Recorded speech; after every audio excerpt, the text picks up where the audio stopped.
पाचोऱ्यातील बदरखे येथे वडिलांच्या पार्थिवाला मुलीने दिला मुखाग्नी।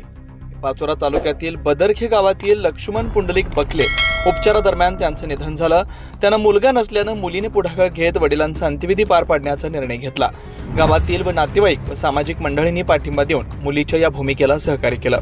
पाचोऱ्यातील बदरखे गावात जुन्या रूढी परंपरांना मूठमाती देत अवघ्या 13 वर्षीय मुलीनेच मुखाग्नी देत सर्व विधी पार पाडले।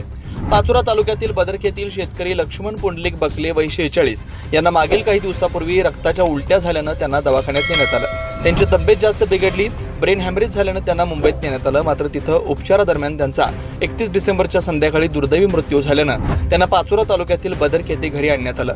वडिलांचं दुर्दैवी निधन झालं आणि पत्नी आणि मुलीच्या डोक्यावरील बापाचं छत्र हरपलं। मुलगा नसल्यानं या बापाला अग्नी देणार कोण असा प्रश्न उपस्थित झाला। पण न डगमगता मृताचे लहान भाऊ सदाशिव बकले यांनी पाठिंबा देऊन एकुलती एक मुलगी दीपालीला मुखाग्नी देण्यासाठी पुढे आणलं।